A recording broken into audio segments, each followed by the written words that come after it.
This lecture is about gallbladder diseases and related disorders by Dr. Hisham El-akkad, Professor of General Surgery, Ain Shams Medical School.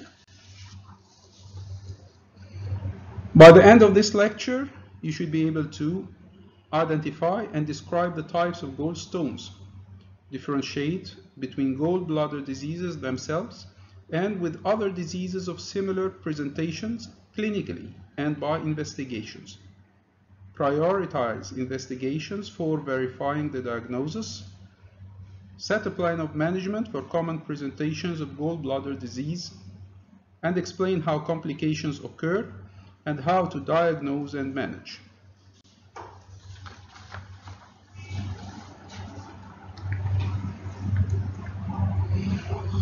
Gallstones are the most common biliary pathology and is very prevalent in the society, as you can see. In Egypt, we expect persons with gallbladder stones to be 10 to 15 million. Only 20% of those patients are symptomatic. But among the 80% asymptomatic patients, 1 to 2% will become symptomatic each year. Only symptomatic patients need cholecystectomy, with few exceptions.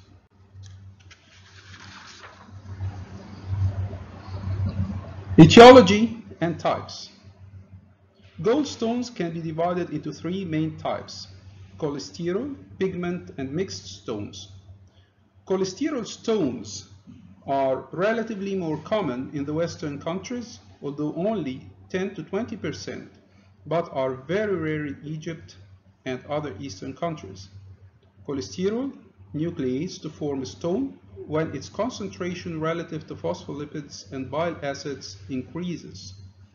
Once a cholesterol nucleus forms, more and more cholesterol deposit on the surface and the stone grows. Therefore, cholesterol stones are large and few in number, usually as 1 or 2 stones. Dissolution medical therapy with drugs taken for several months was therefore tried in the West, but even there, this policy was abandoned in favor of cholecystectomy. This therapy was marginally beneficial only in pure cholesterol stones. Pigment stones are composed of bilirubin pigments and are either black or brown. These stones comprise the majority of stones in the Far East. Black stones contain no cholesterol and therefore are pure pigment stones. Their presence, especially in children and teens, must raise the suspicion of a congenital hemolytic disease. Brown stones resemble mixed stones in the fact that they contain cholesterol in addition to the pigment and are associated with bacteria. They are different in the fact that the cholesterol content is less than 30%. They are small, multiple, dark brown, rather of equal size, and shiny.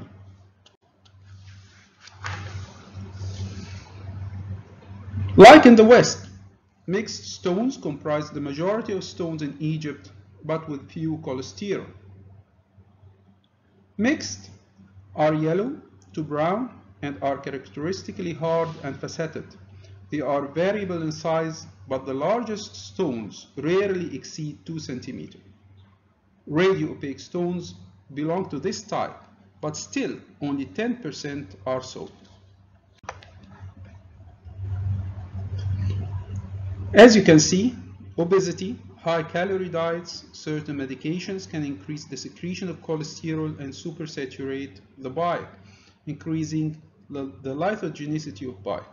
Abnormal emptying of the gallbladder may promote the aggregation of nucleated cholesterol crystals. Presentation. Patients typically complain of right upper quadrant or epigastric pain, which may radiate to the back and is dull and constant. It might follow heavy meals, especially if fatty, and after prolonged fasting. Dyspepsia, flatulence, food intolerance, particularly to fats, and some alteration in bowel frequency, if persistent or recurrent, necessitates doing ultrasonography before assuming colonic dyspepsia. Severe colicky pain at right upper quadrant may be associated with nausea and vomiting. Pain may radiate to the chest, and in this case, angina should be ruled out. Colic may last for minutes or even several hours, and the patient may refer to the ER for systemic antispasmodics. Repeated attacks, especially if becoming frequent, should hasten cholecystectomy to avoid pending complications.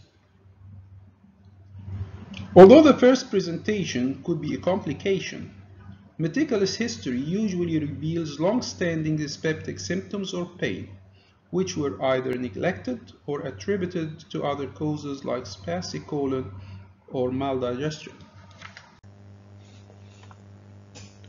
A stone may impact at the neck of the gallbladder, which together with edema of mucosa due to inflammation might obstruct bile evacuation from the gallbladder. Acute inflammation due to bacterial proliferation occurs. There will be a positive Murphy's sign with leukocytosis and moderately elevated liver function tests. A mass may be palpable as the omentum and adjacent organs adhere to the gallbladder. If the stone dislodges, as in most cases, the acute inflammation usually resolves with conservative treatment. Otherwise, the gallbladder becomes filled with pus, and its wall is thickened by the edema and inflammatory reaction, a condition known as empyema of the gallbladder. Later, the wall may become necrotic and perforate, usually with the development of localized peritonitis, because by that time adhesions have sealed the area from the rest of the peritoneum. Pus trickling along the right paracolic gutter may cause symptoms and signs resembling acute appendicitis. If the impacted stone has caused cystic duct obstruction, but with initially minimal inflammation, the bile inside the gallbladder may be absorbed and replaced by mucus secreted from the mucosa, a condition known as mucocele of the gallbladder. Other complications include obstructive jaundice. One or more stones may pass from the gallbladder to the common bile duct through the cystic duct. The smaller the stones, the higher the risk. The first stone pushes down through the cystic duct, causing it to dilate till entering the common bile duct. The stone then reaches down to the narrowest part of the common bile duct at the sphincter of Oddi at the duodenal papilla. If the stone impacts in the papilla, it will cause obstructive jaundice associated with acute severe colicky pain, because unlike the rest of the CBD, the sphincter contains smooth muscle. The stone may disimpact backwards into the CBD or pass through into the duodenum with relief of pain and jaundice. If the stone remained in the CBD, intermittent attacks occur and the CBD must be cleared urgently. Repeated trauma by stone passage through the duodenal papilla may cause benign stricturing at the lower end of CBD. Another important complication is acute cholangitis. The presence of foreign body like stone in the CBD predisposes to acute cholangitis.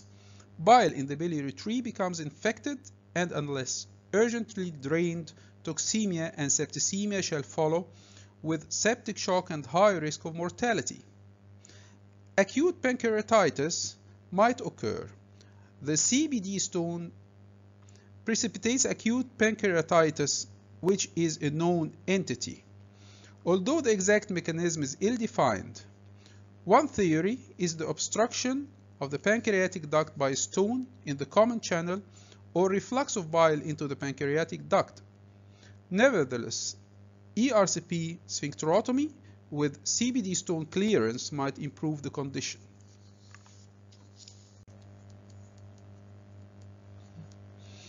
The differential diagnosis of acute right upper abdominal and epigastric pain includes active or perforated peptic duodenal ulcer.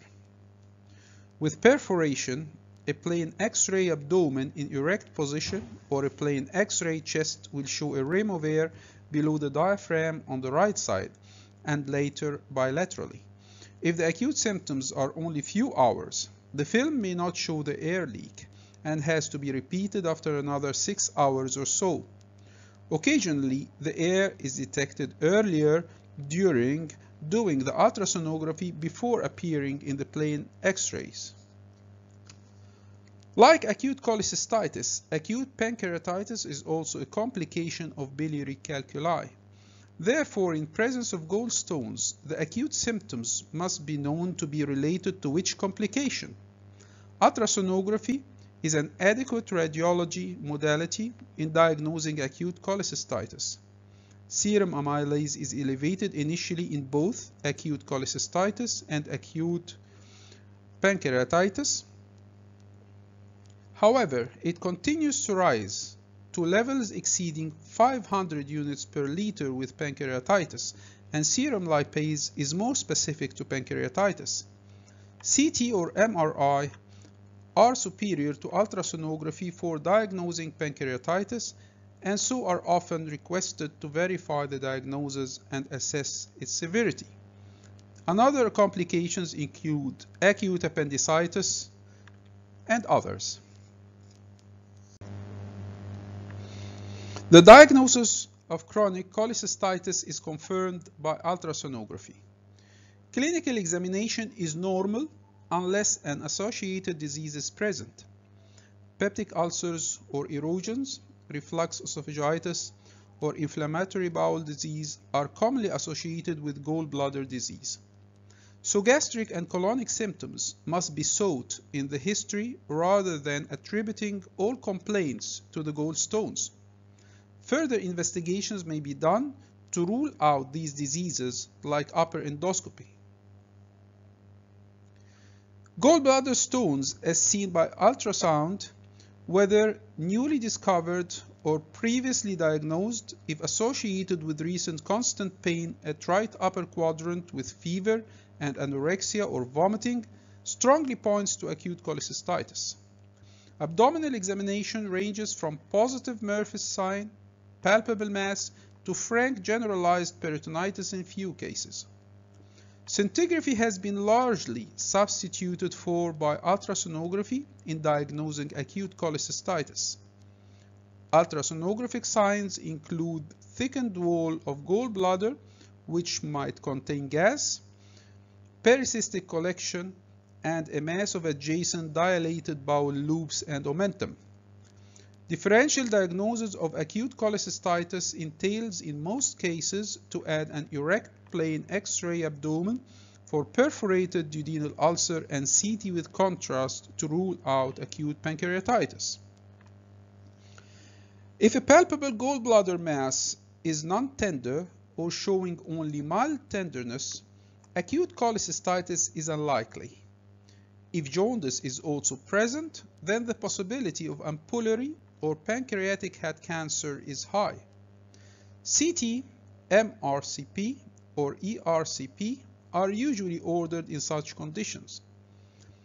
If the non-tender enlarged gallbladder is not associated with jaundice, a mucocele is suspected. Gallbladder carcinoma, although rare, is another possibility.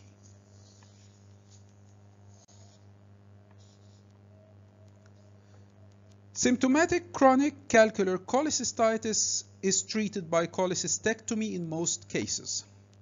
The operation is done laparoscopically, except if contraindicated. Operation is done not only to relieve symptoms, but to prevent possible complications.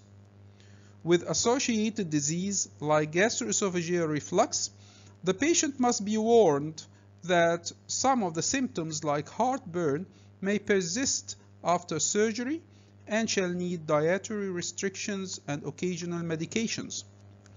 In absence of such diseases, the patient does not need any dietary restrictions after cholecystectomy, including fats in little amounts. However, in some patients with mild to moderate symptoms, the symptoms are controlled medically without surgery, either due to high risk of surgery or due to limited symptomatic relief. These patients include cirrhotics, patients with poor cardiac or respiratory functions, and the very old. For an acute cholecystitis, of 5 days or less, laparoscopic cholecystectomy can be done, but the conversion rate to open cholecystectomy is higher than if chronic. Cholecystectomy done later is difficult because the surrounding tissues become strongly adherent, are edematous, friable, and bleed easily due to hyperemia. The risk of injury to important structures is high.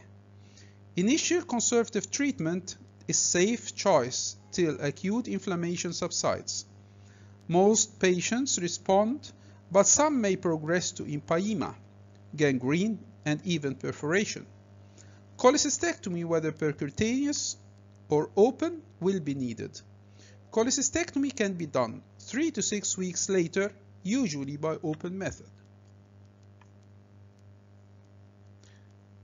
Asymptomatic, accidentally discovered gallstones usually need no treatment.